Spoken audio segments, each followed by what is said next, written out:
Salam alaikum wa rahmatullah les gars, j'espère que vous allez bien. Donc on va parler à nekk fi de blabla du wax ju bëri on va partager quelque chose qui est incroyable. Vous l'aurez vu, c'est sama miniature. Tey je vais parler de c'est quoi le trading. Une mini formation, je ne dirais pas mini formation, mais formation complète sur le trading en fait. Pour vous dire que en trading, il y aura des gens ils vont vendre cher des formations. Des formations des fois da si am sa yow li nga bëgg en fait en tant que résultat. Tey si vidéo Inch'Allah man dinaa la partager toutes les compétences yi nga xam ne moom nga soxla en tant que débutant ou bien en tant que trader moyen pour nga gën a mun a booster li nga xam ne moo di sa compréhension. Donc je t'invite nga mettre en plein écran tu vois parce qu'il y aura forcément des distractions yi nga xam ne ils vont être à côté pour bañ a distraire mettre la vidéo bi en plein écran et on va continuer. Let's go. Donc pour commencer les gars tey du ma ñëw si graphique yi damay xaw a sori li nga xam ne moo di graphique yi et expliquer des choses qui sont très importantes. Donc qu'est-ce que je vais faire damay dem si li nga xam ne moo di sama PowerPoint déjà si sama PowerPoint. Donc PowerPoint c'est un PowerPoint qui est hyper intéressant tu vois les gars restez parce que c'est hyper intéressant. On va faire une formation de trading gratuite kenn mësul def en wolof en fait. Donc fii boo gisee mu ne la transformer ton téléphone en machine à cash. Il faut savoir que 21e siècle suñu téléphone portable mun na nekk li nga xam ne moo ñu permettre ñu gagner xaalis te sa téléphone portable bu fekkee il n'arrive pas à te permettre nga gagner xaalis dis-toi que téléphone boobu amul la njëriñ en fait. Voilà ak lépp lu mu munti doon trading e-commerce création de contenu fexeel ba sa téléphone portable mu indil la li nga xam ne moo di xaalis su fekkee apporté wu ko xamal ni sa téléphone portable amul sens en fait. Donc fii mu ne la transforme ton téléphone de portable en machine à cash et c'est quelque chose qui est bel et bien possible lu mun a nekk la. Donc on va avancer ñun si lan la ñuy yëngu déjà ñun ñu ngi yëngu si li nga xam ne moo di trading en fait. Chapitre bi il va parler de trading en fait. Lan mooy trading déjà la première des choses qu'est-ce que c'est le trading tu vois mu ne la le trading consiste à acheter et à vendre des actifs financiers via une plateforme qu'on appelle broker ou le courtier accessible à tous ceux qui veulent profiter des marchés pour générer des profits en fait. Yéen di comprendre trading nekk lenn lu dul jënd ak jaay ay actifs financiers la nag su ñuy wax jënd ak jaay c'est pas question da ngay dem Sandaga dem jënd ay bagages ñëw jaayaat ko non ay actifs financiers la. Exemple bu gën a yomb bi nga xam ne mun naa la ko jox nga comprendre ko de manière simple mooy tey nga war a voyager dem États-Unis nga yor 5 millions de francs CFA. Donc boo jëlee sa 5 millions de francs CFA boo demee ba yegg aéroport États-Unis New York exemple te obligé nga jël 5 millions de francs CFA yi nga échanger ko ak li nga xam ne moo di dollar américain. Les échanges boobu na nga def nag loolu trading nañ koy woowee tu viens de faire trading te même ça rendre si doo si rendre compte en fait et c'est ça qui est trading en fait. Maintenant loolu noonu échange boobu mun nañ ko def en ligne tu vois lenn nga soxla mooy soit téléphone portable lu si gën a am importance mooy connexion internet boo ko amee nga yor ordinateur téléphone portable tu peux bel et bien le faire. Donc loolu lay trading juste que da ngay jënd ak jaay ay actifs financiers léegi suñu actifs financiers mën nañu wax li nga xam ne moo di devise dinañ ko gis si kii nii suñu avancé si PowerPoint bi. Donc fii nii mu ngi lay wax le rôle du trader lan mooy rôle du trader en fait mu ne la le rôle du trader est simple mais exigeant. mu ne trader rôle dafa simple waaye dafa exigeant. Ok bi si njëkk mooy trader bi il faut que mu mun identifier les opportunités bu fekkee trader nga et que tu sais pas identifier les opportunités c'est-à-dire t'es foutu t'es au mauvais endroit au mauvais moment en fait tu vois. Deuxième bi stop mooy exploiter les mouvements de prix pour faire des gains c'est-à-dire nga xam marché bi lii dafa war a def fii lii la war a def nga exploiter wu loolu en fait pour mun a def ay gains loolu bu dee trader nga et munoo ko def dis-toi que t'es foutu. Ñetteel mooy prendre position sur la direction future du marché c'est-à-dire je sais que tey prix bi dana jóge 1000 francs dem si 2000 francs donc moment boobu noonu il est hyper important mu accompagner prix bi tu vois. mu ñëw mun nañ NB notez bien en trading on achète ni ne vend réellement l'actif mais le prix de l'actif c'est-à-dire man tey am naa droit ma dem fi nga xam ne moo di si benn jaaykatu xaar tu vois ma ne ko tu sais j'ai besoin quelque chose mu ne ma lan ma ne ko dama bëgg jënd xaar 100 000 francs si yow mais xam dañ ma koy téewal nga yaral ma ko tabaski si jotee boo gisee ko su fay 200 000 francs nga jaayal ma ko wala 300 000 francs c'est ça en fait. jënd nga xam bi bàyyi nga ko si ku la ko jaay moom mu jaayal la ko de 100 000 francs à 200 000 francs et c'est ça en fait. tëgg de xamal ni boo soxlee or du forcément il faut nga yor or bi si sa loxo mais il faut nga yor actif de l'or moom kese nga yor tu vois donc on va continuer sur quel marché trader léegi si ban marché dañuy trader en fait loolu c'est hyper important ku nekk si ñun ma xam man si marché bii laay trader tu vois donc bu si njëkk mooy les indices boursiers am na benn marché bu ñu wax indice boursier c'est la capitalisation boursière des grandes entreprises des pays développés ou en voie de développement c'est-à-dire suñu demee xool entreprise yi nga xam ne dañoo développé dañoo nekk si ay pays yu développé comme Sénégal am na ay entreprises mais Sénégal c'est pas un pays développé tu vois boo demee Amérique c'est un pays développé ay entreprises am boo demee lu si mel ni Russie c'est un pays développé ay entreprises am France aussi tu vois tey ñooñu dañuy dajale li nga xam ne moo di seen entreprise créer benn indice en fait c'est ça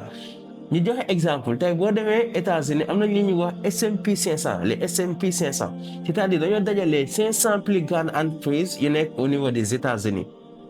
tu vois donc loolu noonu mooy indice boursier bi nga xam ne moo nekk au niveau des États-Unis benn exemple bu may joxe mooy le CAC 40 c'est les 40 plus grandes entreprises françaises tey boo demee France am nañ 40 entreprises yi nga xam ne ñoo fa nekk ay entreprises yu mag nañ léegi dañ leen di dajale def leen si benn indice boursier boo leen entreprises yooyu yëpp def leen si benn indice boursier am nañ li nga xam ne moom la ñu tuddee les matières premières et c'est hyper important parce que matières premières moo tax ñu naan gold or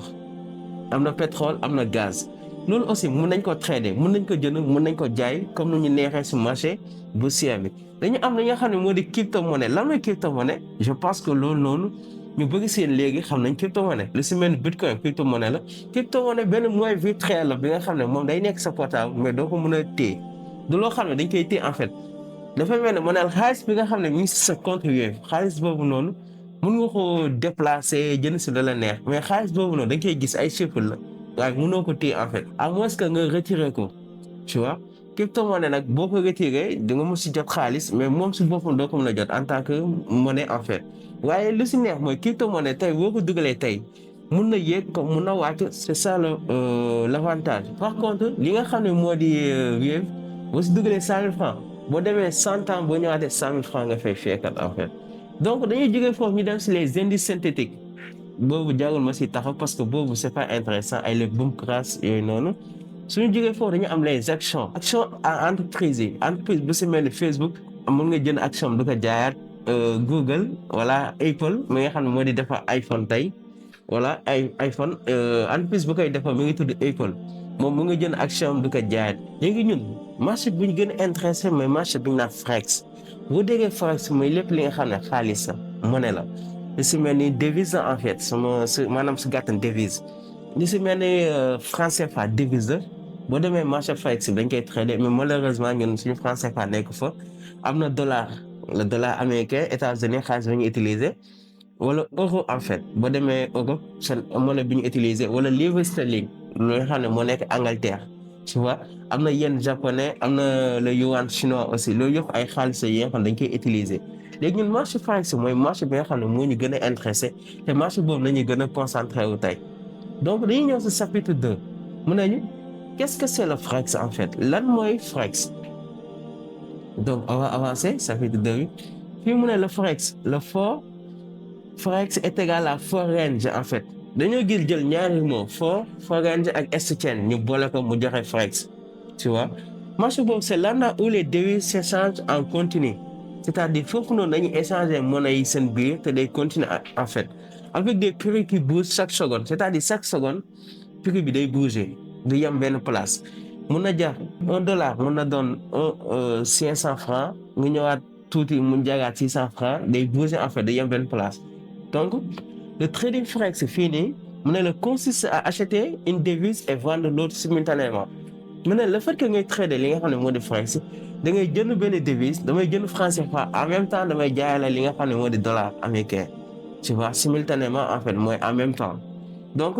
fii mu ne la le premier devise est la devise en base mu ne devise bu nga njëkk a jot nag mooy devise en base mu jox la exemple fii nii boo ñëwee mu ne le devise se traite entre pairs tu vois voilà exemple bu jox la euro USD wala GBP USD loolu ay devise la mu ñëw mu ne le premier devise est la devise en base mu ne devise bu nga xam ne moo jiitu comme fii nii exemple bi euro bi moo jiitu mu ne loolu mooy devise en base te USD bi mooy devise cotée en bourse en fait tu vois donc ñu continuer donc fii nii c'est la même chose que explication bu mu doon def mooy structure d'un paire de devises voilà mooy devise de base ak devise cotée en bourse c'est la même chose moom la lay expliquer wax fii nii donc on va avancer ñu dem si li nga xam ne moo di chapitre 3 damay gaawantu parce que y a tant de choses à expliquer donc il faut que je fasse vite chapitre 3 mu ne la pour trader proprement et efficacement tu dois utiliser les bons outils donc maanaam si gàttal lu si mel ni TradingView tu vois dafa nekk benn outil bi nga xam ne dañ koy utiliser incha allah TradingView ak lan ak MT5 loolu ni outil yi nga xam ne dañ leen di utiliser maintenant lii c'est de manière théorique léegi dina dem si manière graphique bi mooy expliquer leen nan la ñuy utiliser li nga xam ne moo di TradingView de manière beaucoup plus simple en fait ok les gars donc on va yelle si li nga xam ne mooy les outils à utiliser lu si mel ni TradingView ak MT5 mais on va commencer d'abord par TradingView donc on va commencer d'abord par li nga xam ne moo di TradingView donc en première chose li ma leen njëkk conseil mooy nga dem taper si sa barre de recherche TradingView en fait TradingView man am naa ko directement yàgg naa ko taper cause pour laquelle day ñëw directement sa suuf tu vois TradingView mooy premier lien bi nga xam ne moom la lay jox moo nekk si kaw cliquer foofu noonu bul dem chercher autre chose cliquer si lien boobu d'abord après qu'est-ce qu'on va faire après avoir cliqué sur ce lien ok directement ñun bu ñu paree genre directement c'est ça qui nous a amené tu vois et yow aussi boo defee ses recherches nga cliquer si premier lien bi lii la lay indil maintenant à part de fii ñun lii yëpp concerné ko lan moo ñu concerné gis nga fu ñu def produit boobu concerné wuñ am na fu ñu def communauté aussi loolu dinañ fi ñëw si beneen vidéo gën a yaatal léegi ñun fu ñu def marché fii nii moo ñu intéressé léegi fi ñu def marché ñun dañuy wàcc am na indice am na action am na crypto-monnaie am na contrat à court terme am na forex donc man je vous conseille ngeen ñëw si marché forex bi parce que marché forex bi mu gën a important ngeen cliquer si marché forex bi ok marché forex bi ngi nii ubbil nañu ko tu vois présenté nañu li nga xam ne moo di ay paire li si mel ni USD euro USD moo nekk ni JPY kii ni euro genre yooyu noonu loolu ce sont des paires les ay paires la yi nga xam ne ñun mën nañ ko trader mais on va venir ici dañu wàcc si suuf déjà suñu wàccee si suuf nii un peu ngeen ñëw fii nii di nga gis ñu ne lancer l'affichage du graphique complet c'est-à-dire nga agrandir li nga xam ne moo di si écran ñu cliquer waat pour mu agrandir li nga xam ne moo di suñu écran parce que écran fii la muy gën a yaatu affaire bi di gën a visible sa analyse di gën a rafet nga mun a def li nga xam ne moo di bonne décision su marché bi mun a jënd fi nga xam ne c'est normal mun a jaay li nga xam ne aussi c'est normal déjà li ngeen di gis nii forcément vous allez dire que waaw mais lii c'est compliqué de lii ce n'est rien lii juste moom nañu woowee li nga xam ne moo di bougie lii on les appelle bougie en fait tu vois léegi la may bougie moom moo nekk nii bu verte bi moom mooy représenter li nga xam ne mooy jëndkat yi bu lu rouge nii ngeen di gis mu wàcc mooy représenter ñi nga xam ne moo di jaaykat yi en fait maintenant fii c'est hyper important tu vois parce que bougie moo lay won mi ñan ñoo ëpp doole si marché fa la nekk di dem mais dans ce cas de figure fii ñu njëkk a ñëw mais on va régler li nga xam ne mooy di suñu onglet fii nii suñu watch list bi fa dañ koy régler moom clair tu vois ngeen cliquer foofu noonu suñ cliquer nag dañu indil lii léegi lii yëpp ñun dañ koy supprimer parce que lii yëpp ñun soxla woon si dara tu vois ngeen supprimer si lii yëpp voilà ay total action ñun ñëpp soxlawuñu ko léegi partie forex bi moom partie bu ñu intéressé la dañ koy bàyyi ñu wàcc supprimer li nga xam ne moo di les crypto-monnaies et tout tu vois léegi su ñëwee partie forex bi bu leen neexee ngeen supprimer euro GBP ngeen supprimer ko supprimer euro JPY voilà wala USD JPY ngeen supprimer ko ngeen bàyyi li nga xam ne moo di euro USD pour un début je vous conseille pour un début ngeen concentré wu seulement sur euro USD parce que mooy monnaie bi nga xam ne moo gën a facile li nga xam ne mooy si wàllum trading en fait voilà lii c'est juste benn explication boo mën a def xaaral ma dellu en 3 mois moo supprimer waat lii yëpp pour que explication gën a mën a leer moo wala ni carrément nan ngeen koy utiliser voilà attendez moo supprimer lii yëpp ok donc yéen teg boo leen ñëwee tey forcément soit en daily lay nekk tu vois forcément en daily lay nekk maintenant am na ay mbir yi nga xam ne il faut ma wal leen ko ni ngeen koy utiliser pour ngeen gën a mën a apprécier déjà si ko fii nii da ngeen di gis fii nii mooy ay unité de temps yii mën maa ko fi def tu vois unité de temps yi ñoo may permettre moo mën a xam graphique bi fii nii la mel fii nii la mel léegi lii boo leen ko bëggee am da ngeen di ñëw su côté unité de temps bu nekk si yéen des fois daily lay doon souvent léegi daily am na benn flèche bu indiqué su suuf léegi ngeen bës si flèche boobu noonu gis ngeen mu indi leen li nga xam ne moo di time frame yi léegi time frame yéen bi ngeen soxla da ngeen di ñëw ngeen def si code étoile bi ngeen cliquer si étoile mu ajouté ko au favori ngeen di gis man je clique sur étoile mu ajouté ma ko si favori bi en fait vous voyez et c'est ça en fait les time frame bi je vous conseille ngeen jël 3 mois 1 mois week-end une semaine mooy weekly soit un jour après ngeen jël 2 heures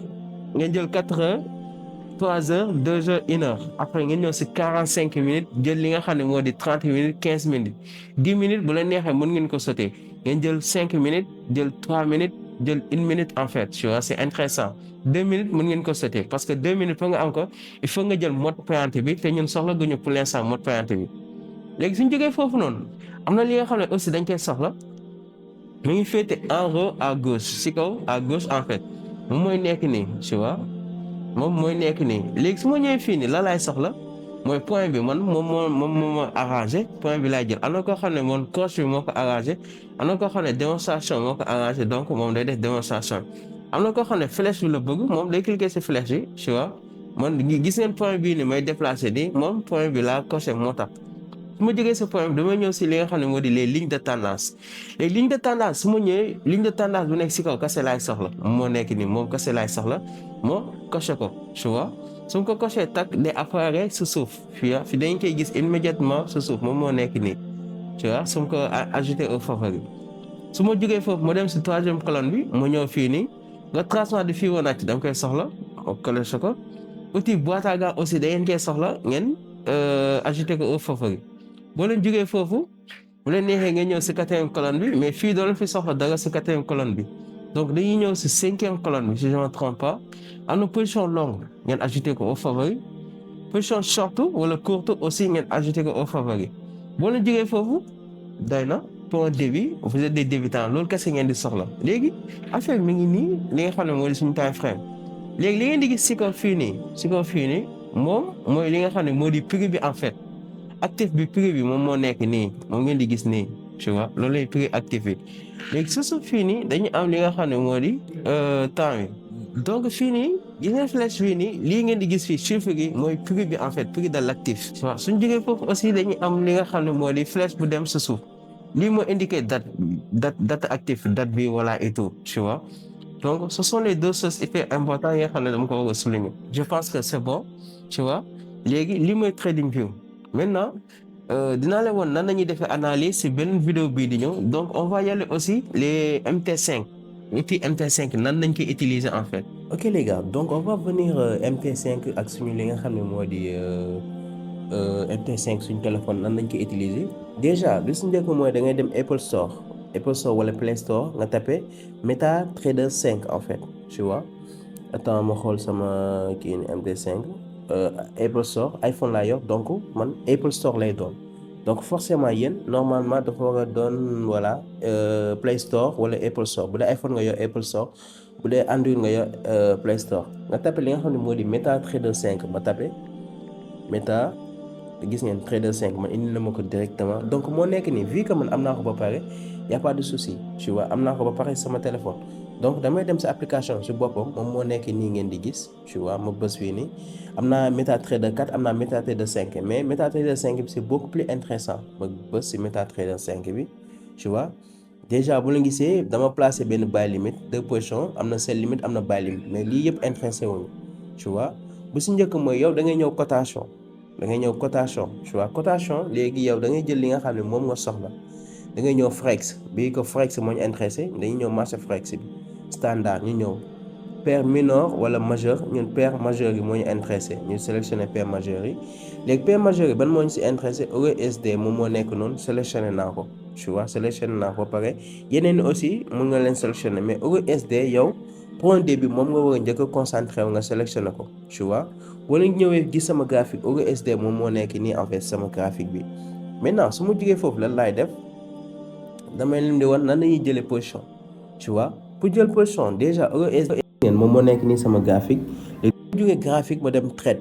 tu vois su ma demee trade da ngeen di gis si kaw à kii ne si kaw à droite si kaw tu vois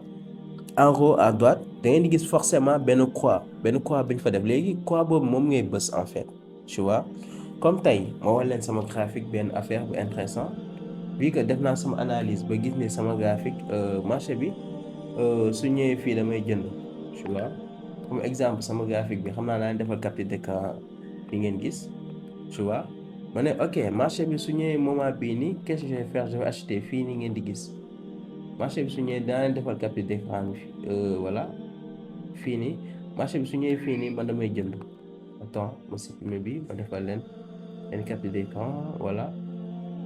ma ne marché bi su jógee si kaw mu ñëw fii nii ok man damay jënd fii nii à part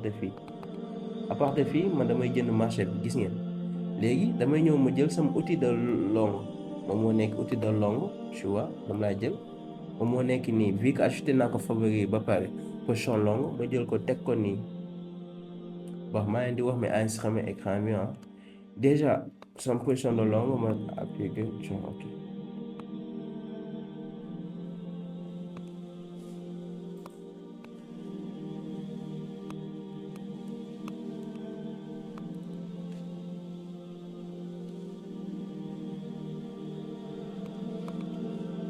ok donc déjà les gars boo leen ñëwee gis ngeen fii nii capture d'écran bii nii ma leen di woon naa affiché dinañ affiché capture d'écran bi tu vois lii nii moom mooy sama position de longue dama bëgg jënd marché bi léegi su ma bëggee jënd marché bi parce que exécuté ma marché bi maintenant bu dee da ngay jënd léegi-léegi prix bi yegg si na sa zone léegi-léegi exécution au marché ngay def mais ñun prix bi ñëwagul suñu zone tu vois donc lan la ñuy def dañuy placer li nga xam ne moo di buy limit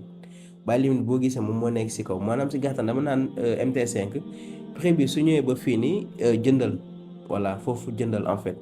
léegi su ma ñëwee buy limit lan laay def damay xool li nga xam ne moo di sama zone prix d'entrée ma cliquer sama prix d'entrée tu vois fii exemple ñun suñu prix d'entrée mi ngi nekk si 1.441,51 tu vois ma def nii ma supprimer 441,51 tu vois ma def toujours sama stop loss aussi ma teg sama stop loss la lay doon